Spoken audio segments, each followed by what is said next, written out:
J'adore mon métier, j'adore. Plomberie, c'est fun. Ça serait à refaire, honnêtement, je ferais le même parcours. Sans hésiter, je referais le même parcours. Le conseil que je donnerais à un jeune qui a envie de partir dans le bâtiment, c'est de foncer. C'est un métier très complet. Après, je vais pas dire que c'est le meilleur du monde, mais pas loin.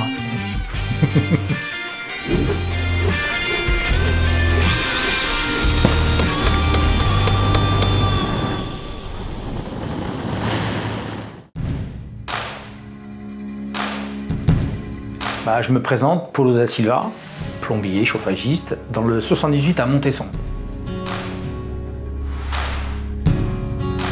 Mon métier, je le fais depuis très longtemps.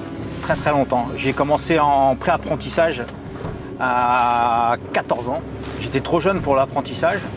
Alors j'ai fait deux ans de CPA avant d'attaquer la formation d'apprenti. 3 ans. Et après, voilà, c'est parti, mais ça fait une paire d'années. Hein. Avec 48 ans, 14, 34 piges, ça fait un petit moment déjà.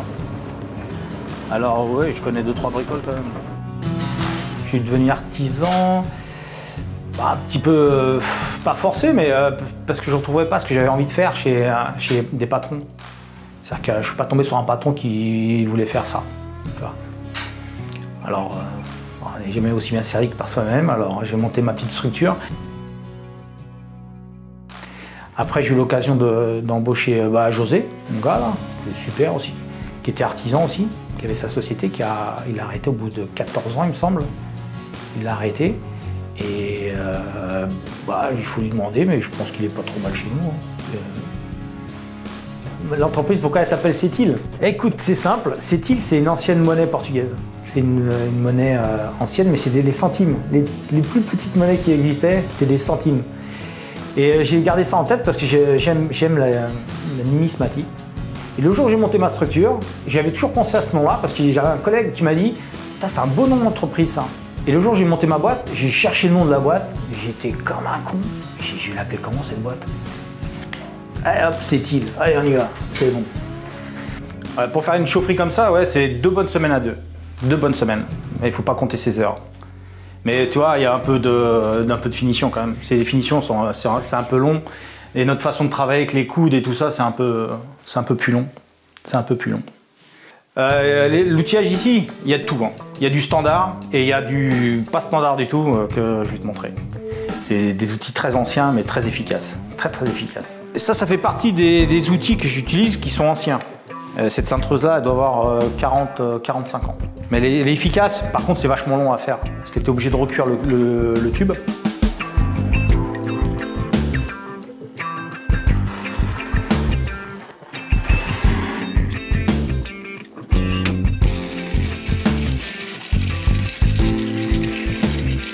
Celle-ci, je l'ai achetée, j'étais tout content d'avoir trouvé, elle était neuve, c'était emballé encore.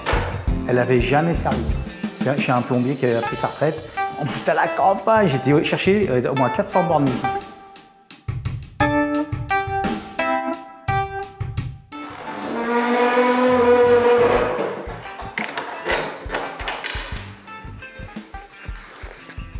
Merde, un petit 16. C'est la classe. Si tu fais un coude à souder, ça correspond à un grand rayon d'un coude à souder. Mais bon, sans soudure. Je suis très gueulard. Je suis très galard. J'aime la finition, j'aime que ça soit propre et j'ai un peu de patience quand même. Des fois, pas toujours. Par contre, oui, c'est vrai que j'aime un peu plus mon boulot peut-être que certains. Je ne veux pas dire que tout le monde n'aime pas son boulot, mais moi j'aime bien mon boulot quand même. C'est un métier où il y a du boulot. Je pense que toute la partie bâtiment, il y a du boulot. Pour l'instant, il y aura toujours besoin de plombiers, il y aura toujours besoin de chauffagistes. Il faut toujours réparer les chaudières, il faudra réparer les packs. Il faudra réparer les fuites. C'est un métier qui est complet quand même. Dans le bâtiment, franchement, tu touches à tout. Le plombier, il est capable de faire du carrelage, il est capable de faire du ciment, je fais des chapes, je pose du carrelage, il va même faire de l'électricité. Maintenant, tu es quasiment obligé de faire de l'électricité. Hein. C'est un métier très complet. Après, je ne vais pas dire que c'est le meilleur du monde, mais pas loin, je pense. Est-ce que tout le monde peut se lancer en plomberie? Je dirais pas tout le monde quand même. Je dirais pas tout le monde quand même. Mais ouais, je pense que c'est abordable. Ouais, ça peut être abordable. faut être un peu patient. Il faut aimer le contact, je pense, avec le client. Si tu n'aimes pas ce que tu fais, bah, c'est un peu plus dur les journées, hein, je pense. Ah voilà, une salle de bain. Là, c'est juste toilette traditionnelle algibérite, Omega, là, le bas. Baignoire Marbrex, là. J'aime bien travailler avec le multi, mais isolé. Parce que dilatation, le bruit, c'est pareil. Bon, après, c'est du chauffage, c'est pas non plus un tremblement de terre. Mais moi, ça me rassure, par exemple, de le protéger comme ça. Ça, c'est tout ce qui va à la salle de bain de l'étage. Là, c'est la nourrice. Et comme ça, tu peux séparer tout. Comme ça, tu as un problème, tu coupes une salle de bain, tu as toujours une salle de bain qui tourne. Ici, bah, on a la continuité des tuyauteries. Là, on a une autre nourrice pour séparer une autre salle de bain. Les bâtis, je mets toujours du Geberit. Ça fait très longtemps que je bosse avec du Geberit, pour ne pas trop emmerder. Après, j'ai aussi les douches. Là, j'ai choisi des bâtis douches. C'est-à-dire que là, ton siphon, traditionnellement, il est au sol.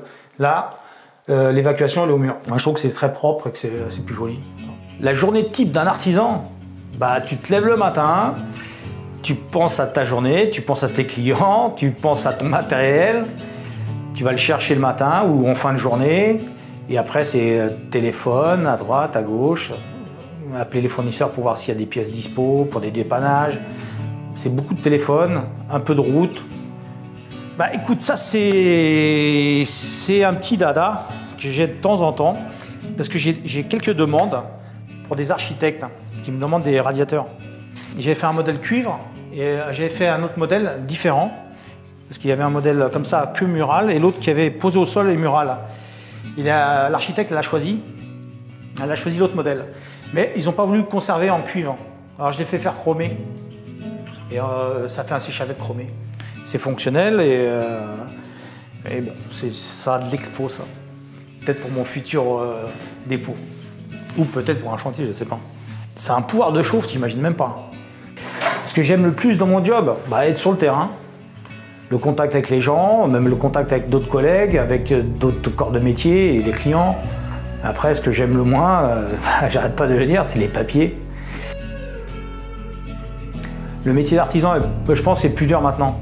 Justement à cause de toutes ces RGE, tu es obligé de payer pour être RGE, tu es obligé de passer des stages pour être RGE. Plus de concurrence, il y a des gens qui bossent à tous les prix. Je pense qu'avant c'était plus à la confiance, tu savais que l'installation allait être bien faite, même s'il n'était pas RGE ou s'il n'était pas je sais pas quoi. Toi. Et là maintenant, le client il va te prendre parce que tu es RGE, mais il ne sait même pas comment tu bosses. Il ne sait pas ce que tu fais, il ne sait pas si ça va marcher chez lui, il prend un risque. Pour moi, je pense qu'il prend un risque. Alors ils sont là, ils vont passer leur RGE, ils n'ont aucune qualification en plomberie, ils vont prendre des sous-traitants, et ils vont vendre leur installation. C'est difficile d'accepter de perdu un chantier face à des gens comme ça. Parce que tu sais que le client, tu vas lui faire marcher son install. C'est sûr et certain que tu vas lui faire marcher son install. L'autre, il va faire marcher le porte-monnaie du client. Ça c'est sûr et certain, mais l'install, on ne sait pas. Ici c'est plan chauffant, mais extra fin, extra plat. Là c'est sur 17 mm. Là. Tu vois, c'est vraiment... Tu as une trame en plastique, autocollante, et après tu la recouvres à peine. Hein. Tu vois, la trame, on la voit ici encore. Et tu passes tes tubes là-dedans. Le tube, c'est un tube qui fait 10 mm et des poussières. Et comme ça, tu fais tout. Là, le plan chauffant, bon, il n'y a pas d'isolant. Mais bon, comme la maison est isolée partout, elle est isolée à l'extérieur, et en dessous, c'est isolé aussi, 17 mm. Hein. Et tu as un plan chauffant. On a le plan chauffant avec le petit tube faible épaisseur, mais il faut faire très attention. Toi, c'est une pièce, il ne faut pas mettre ça à la lumière par contre. C'est pour ça que c'est bien au fond d'un placard, quand il n'y a pas de lumière qui va dessus, ça évite la propagation des bouts. Et là, comme ça, avec une pièce, ça ne va pas être trop accessible. On a foutu ça là-dedans.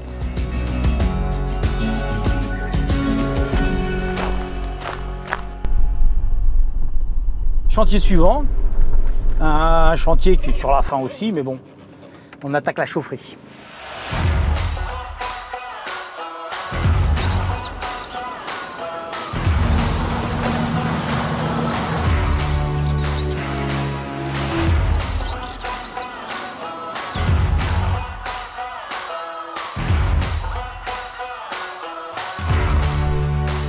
On va se préparer la petite cintreuse. Regarde l'AutoCAD de Polo là. Parce qu'il y en a qui croient que je fais de l'AutoCAD et de la machine numérique. Mais tu vois, regarde, on a pris référence. Comme la cliente a fait une diagonale, on va tout mettre en diagonale. Les tubes, on va essayer de les mettre en diagonale aussi pour suivre justement cette ligne. Le traçage au mur, c'est très important. Peut-être tu vois déjà si ça peut passer, si tu arrives à tout caser, si tu arrives à faire tes cintres, si tout passe. Là, on peut pas le faire. Alors, je me donne une petite idée comme ça, on verra. La difficulté, c'est que maintenant, il faut s'adapter à ce qu'elle a fait. Parce que si c'était un pan de mur tout blanc, bah, c'est plus facile pour nous. Tandis que là, bah, il faut s'adapter à son design. Moi, je suis l'assistant à Monsieur Polo. Mon rôle à moi, c'est passer d'abord tous les tubes et laisser le chef ouvrir. Écoute, c'est un excellent patron. C'est un gars, je trouve, on en trouve rarement aujourd'hui. C'est vraiment quelqu'un de sérieux, qui connaît son boulot sur le bout des doigts. Bah, c'est surtout les chantiers, c'est des chantiers, on n'en voit pas partout, des chantiers comme les siens. Parce que c'est des bons clients, c'est du bon boulot. Alors là, je vais placer tous les colliers avec toutes mes rosaces et mes rallonges pour avoir un écartement de 60 du mur. Pour qu'on puisse placer après tous nos appareils, poids à bout, le clapet anti-thermosiphon, pour que ça tombe juste à la fin, que ce soit beau. Ah, le Polo enfant, je pense pas qu'il pensait trop à la plomberie. Et l'archéologie, ça me plaisait bien. Mais bon, après, pas assez d'études, un peu fainéant à l'école. J'ai eu un prof qui m'a motivé, un ancien, qui m'a vraiment motivé. J'ai eu cette chance d'être motivé par quelqu'un. Et je lui passe le bonjour s'il est toujours en activité. Et non, j'ai eu la chance d'avoir quelqu'un qui m'a motivé. Je pense que c'était ma chance. Et tu vois, un fainéant à l'école, ça donnait un travailleur à peu près potable. C'est pour ça qu'il ne faut pas se démotiver. Hein. Si t'es pas bon à l'école, tu feras peut-être un bon parcours dans d'autres milieux, le bâtiment, ou même... Il y en a plein qui sont autonomes et qui ont monté des entreprises de folie. Hein. Et alors, pas d'études. Hein.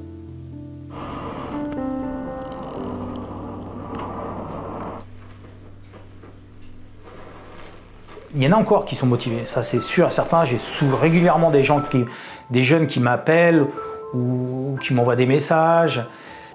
Il n'y a pas longtemps, j'étais faire une formation et j'étais à Pantin, chez les compagnons du Tour de France. Écoute, il y avait une petite nana qui a fait une reconversion. Je crois que c'était la plus motivée là-dedans.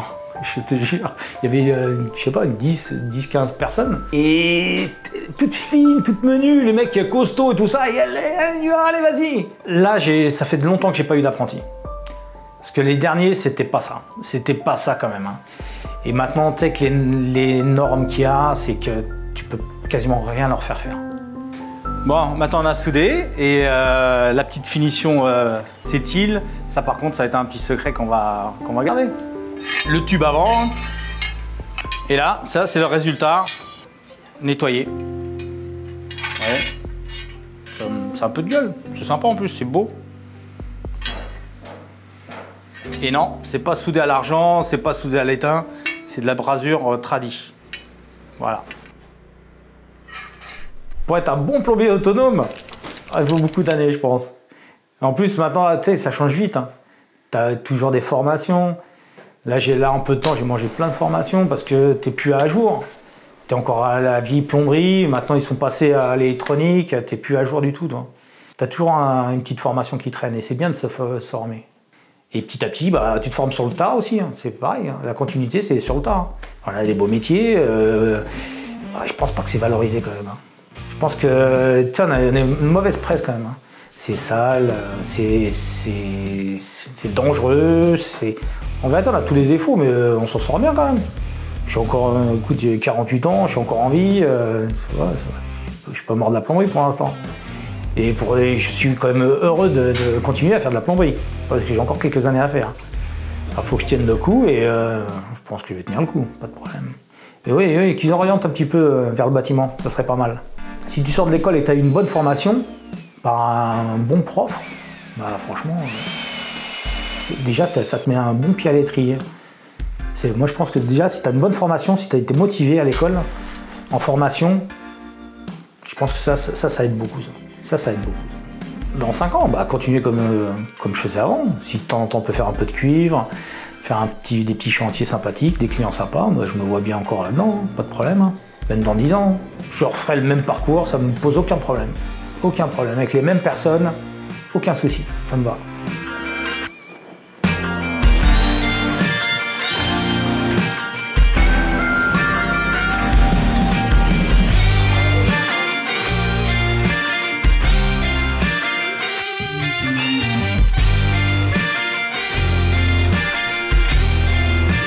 Bon bah les gars, fini le cinoche, hein. Maintenant on va retourner à la boutique et on va vraiment bosser.